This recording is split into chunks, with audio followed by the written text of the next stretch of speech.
And in our top business story, a new report by the Dubai Islamic Economy Development Center and Thomson Reuters has revealed that expenditure on food and lifestyle sector will continue to drive the Islamic economy and reach $3 trillion by the year 2021. The new figures of the 2017 report, titled Global Islamic Economy Outlook 2017, A Promise of Change, was launched during a press conference where panelists led discussions about the key pillars of the Islamic economy as well as new emerging trends. Among the new features about the fourth edition of the report include the Global Islamic Economy Indicator, which measures the overall health and growth of the Islamic economy across 73 countries, which ranked Malaysia, UAE and Bahrain as the top 3 countries. The report stated that by the end of 2015, the global Islamic economy was valued at around $1.3 trillion, with Islamic finance assets estimated at $2 trillion by the end of last year. Furthermore, the report stated that food and beverage was the sector that witnessed the highest expenditure levels at $1.17 trillion, followed by clothing at $243 billion, media and recreation at $189 billion, and travel at $151 billion by the end of 2015. We made sure that we support, this report on an annual basis. And in the fourth edition, I believe Thomson Reuters, in developing the report along with the DNR standard, highlighted these interesting trends that developed in the Islamic economy sectors over the past, 4-year period. But also, there was an in-sector focus on some of these sectors where, not only challenges but also opportunities get discussed. Another interesting feature is the indicator itself, the Islamic Economy Indicator. We always talk, about the initiatives, but it's important to gauge what jurisdictions are doing to develop an ecosystem for the Islamic economy. And I think the indicator for the Islamic economy is a good, example of that. It highlights what jurisdictions have done in the last year when it came to enabling this Islamic economy sectors. Looking ahead, panelists also added that halal travel is a segment that offers a large opportunity for service providers around the world, particularly with an increased demand for family-friendly resorts, as the report estimates Muslim spend on travel to reach $243 billion by the year 2021. It was also added that as 76% of millennials remain optimistic about the Islamic economy, more needs to be done to encourage the participation of youth in developing the Islamic economy ecosystem. What we had historically was individual silos, both in terms of sectors and in terms of markets. So although regulations would be very similar, markets would not be able to trade with each other, right? You had only a domestic market to cater to. Now, with these multilateral and government initiatives taking place, we see for the first time barriers being brought down. And what we see is that there's going to be increased choice for consumers, there's going to be a lower cost, but also for producers, they're going to be able to target a much larger audience. They're going to break down traditional barriers of entry. And this is what we see as the change. We see a fundamental shift in the paradigm of how these sectors used to operate versus what we envision in the next few years they will be operating going forward. And then the other aspect from the consumer point of view, we looked at social media and other proxy items to determine what is the mood of millennials, because we see them as a key growth driver for this industry going forward. Dubai International Airport has today reported that it handled a record 7.7 million passengers in August.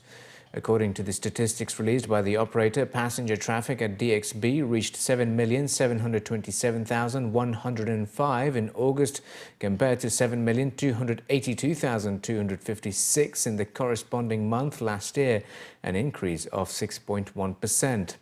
Dubai Airport said the seasonal rush of travellers, in particular UAE residents returning for the start of the academic year, boosted the latest figures, as well as additional capacity and new services from carriers including Emirates and Fly Dubai. The average number of passengers per flight during the month was 237, one of the highest DXB has ever seen.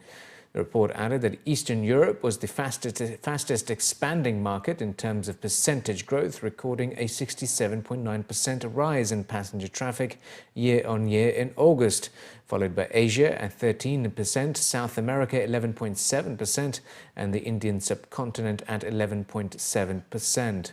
India remained the top destination country with 924,256 passengers, followed by the UK with 584,508 passengers and Saudi Arabia with 535,280. London was the top destination city with 371,320 passengers, followed by Doha with 252,616 passengers and Kuwait with 240,712 passengers. There was a marginal 2.7% drop in total aircraft movements during the month, from 34,773 in August 2015 to 33,827 this year, according to the report. The airport also handled 201,100 tons of freight in August, a drop of 3.1%. A new ceiling of 2021 has been set for the completion of the GCC Rail network. That's according to the UAE Minister of Infrastructure and Development, His Excellency Abdullah bin Mohammed Bil Haif Al Nuaimi. According to a local report quoting the minister, at the meeting between the GCC states in Riyadh last year, it was agreed in principle on the 2021 target for the completion of the GCC Rail project, although Al-Nuaimi added that whether the date will be met depends on the internal plans and execution of each country. The minister explained in the report that Etihad Rail has executed its plans independently of the GCC, outlining that despite delays in other countries' progress, the UAE's project is not on hold. Speaking about the meeting held in April last year between the 6 GCC states to discuss the rail network, Al-Nuaimi said the objective had been to get greater coherence as to the execution of rail projects in each country. The market value of shares owned by foreign nationals on the Abu Dhabi Securities Exchange reached 44.6 billion dirhams in August, an increase of 11% compared to the same period of last year. The value represents 10% of the total market capitalization of 441.6 billion dirhams of the companies listed on ADX. According to the bourse, 31.2 billion dirhams was invested by non-Arab investors, 11.1 billion dirhams for GCC investors and 2.3 billion dirhams for general Arab investors.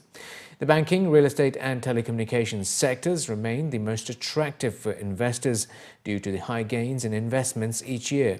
Foreign-owned shares in these sectors reached 25% of total ownership, with foreign nationals so far owning more than 8 billion shares in the banking sector alone. Cash dividends for the three sectors equaled 20.5 billion dirhams in 2015, representing 93% of total cash dividends, or 22 billion dirhams in ADX. Etisalat's First Gulf Bank, National Bank of Abu Dhabi and Abu Dhabi Commercial Bank topped the list of companies enjoying the highest cash dividends with 16.14 billion dirhams, equaling 73% of total cash dividends in ADX.